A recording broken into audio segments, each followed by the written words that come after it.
सांप चूहे को खा जाता है, मोर सांप को खा जाता है, शेर बैल को मार के खा जाता है। लेकिन भोलेनाथ के दरबार में सब सुख से, खुशी से, शांति से बैठते हैं। प्रणाम, मैं हूं आपका अमित सुमित और लेकर आ गया हूं वही कार्यक्रम जिसका नाम है जानी और कुछ अनजानी काशी अनजानी। इसकी कड़ी में आज हम आए हैं भोलेनाथ के एक ऐसे मंदिर में जहां आप अगर एक पुष्प चढ़ाएंगे तो आपको 1 करोड़ पुष्प चढ़ाने का फल मिलेगा। रात्रि के समय अगर आप उनका दर्शन पूजन करेंगे शिवलिंग का तो 3 करोड़ शिवलिंग के दर्शन पूजन करने का फल मिलेगा। कुछ बेलपत्र चढ़ा दिया आपने बाबा को तो करोड़ों बेलपत्र चढ़ाने का आपको लाभ मिलेगा। तो चलिए आपको लेके चलते हैं आत्म वीरेश्वर महादेव जी के दर्शन कराने जो सिंधिया घाट पर मौजूद हैं। आइए चलते हैं।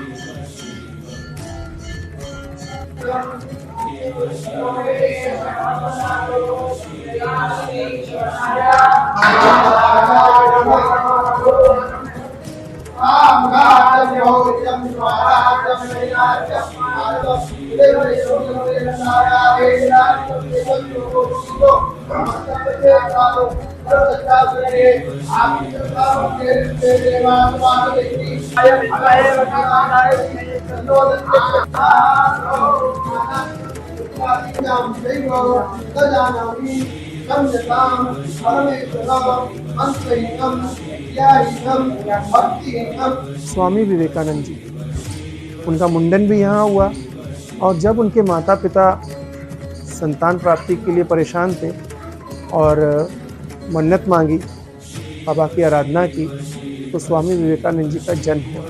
इस पूरे धरती पे ये एकमात्र ऐसा मंदिर है भगवान भोलेनाथ जी का, आत्मवीरेश्वर महादेव, जहाँ 1 फूल चढ़ाइए करोड़ों फूल का प्राप्ति हो, करोड़ों फूल चढ़ाने की फल की प्राप्ति होती है।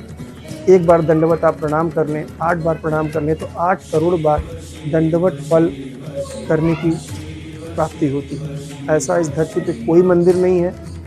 और कैसे बने आत्मवीरेश्वर काशी विश्वनाथ जी की आत्मा, और कितना प्राचीन है ये मंदिर, किस युग का है, ये जानकारी आइए गुरु जी से प्राप्त करते हैं। तो गुरु जी बताएं, ये आत्मवीरेश्वर महादेव काशी विश्वनाथ जी की आत्म कैसे बना, ये प्रश्न तो आपका ठीक ही नहीं है, एकदम नहीं ठीक है। आत्मा सदा है, अनादि है, इसका कोई ना आदि है ना कोई अंत है। इसकी कथा है जो काशी खंड में आप पढ़ेंगे, पहला भाग में, चौथे भाग में, पहला भाग में वैश्वानर की कथा आएगी। वो पुत्र कामना के लिए उन्होंने व्रत किया, बड़ा कठिन नियम धारण किया, उनको पुत्र गृहपति नाम का बालक पैदा हुआ, जिसको 33 करोड़ देवता पुष्प की बारिश भई, महेश ऐसा पुत्र की कामना किया था। उनको हुआ 12 वर्ष में, उनको विद्युत का साथ मिलके नारद ने परीक्षा लिया। जब उनको गोद में किया जरा परीक्षा तो सब तो अंग शुभ लक्षण था वो बालक का, लेकिन 12 वर्ष में विद्युत के झटका से उनको, समझ लीजिए एक झटका था ग्रहों का, लेकिन माता पिता हाय हाय हाय करने लगे कि हाय मेरा बालक, मेरा वह। माता मूर्छित हो गई, वैश्वानर रोदन करने लगे। वह छोटा बालक माँ बाप को सलगा रहा है कि अरे माँ बाप आप क्यों हैरान हो रहे, मैं काशी में नाथों के नाथ विश्वनाथ के शरणागत क्यों न हो जाऊं। वह काल के काल महाकाल हैं, जो काल को भी विजयी कर लेंगे। वो आके तपस्या किया। भगवान इंद्रदेव 12 वर्ष के अवस्था में उसको व्रज के उससे दहला दिए, वह मूर्छित हो गया। तब फिर उसको वित्रासुर इंद्र उसको सहला दिए तो उठो, तो वर मांगने की प्रार्थना किया।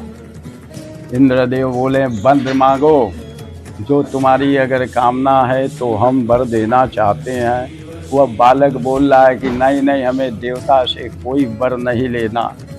देवादि देव, देवों के देव महादेव, बूढ़े बैल वाला जो चाहेगा वह हमें देगा। तो वो महादेव ही इंद्र के रूप में थे। वह फिर प्रत्यक्ष उसको दर्शन दिए, दर्शन दे के वह उसका काल, फिर वह अग्निपद का अधिकारी हुआ। उसको अग्निश्वर नाम से पिता पुत्र की पत्नी टोला में उसका जो है 2 लिंग है, पिता भी हैं और बालक का भी अग्निश्वर वैश्वानरेश्वर 2 लिंग वहाँ विराजमान हुआ, जो कि यह कथा विराम हो गया। इसका चौथे भाग में भी अमृतजित की कथा आती है, तो वह हम आपको बताई दिए कि पुत्र कामना के लिए वह भी आए थे।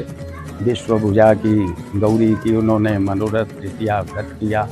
उनको उनकी कामना यह थी कि पुत्र भी हो, धरती पे जन्म ले के स्वर्ग भी देख ले। मूल नक्षत्र में वीरेश नाम का बालक हुआ।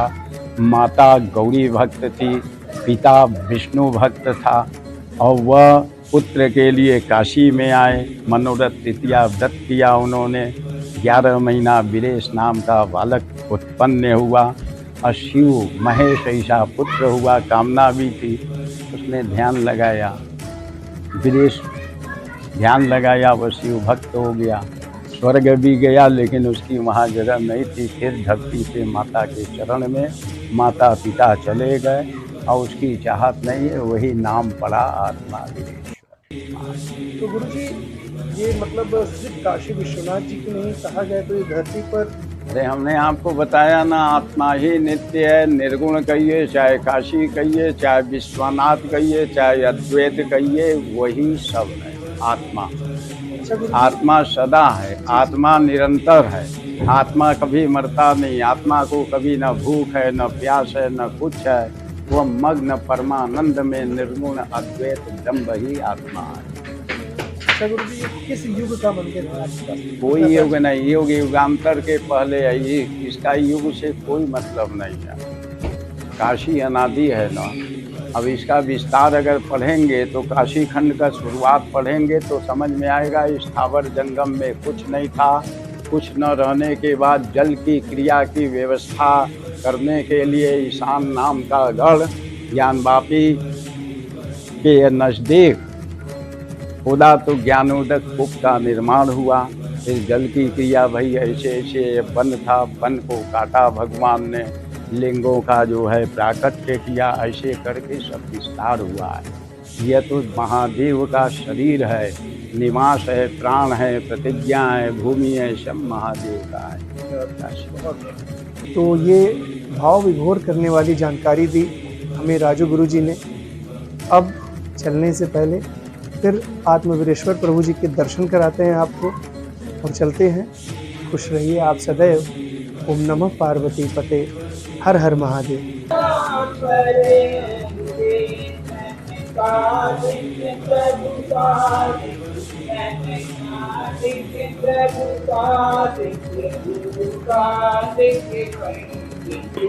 क्षमा कीजिएगा, इनका दर्शन नहीं करा सके।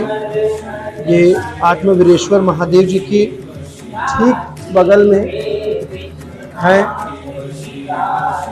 वीरभद्र प्रभु जी और सामने है माँ कात्यायनी है। उनका नवरात्रि में 6वां दिन दर्शन होता है माता रानी का। बहुत भारी संख्या में श्रद्धालु आते हैं। और जिन लड़कियों का शादी विवाह, चाहे लड़के हो चाहे लड़कियां, जिनकी शादी विवाह नहीं होता है, वो आकर मंगलवार के दिन अपना हल्दी दही माँ को चढ़ाती हैं। इससे उनकी मनोकामनाएं पूर्ण होती हैं।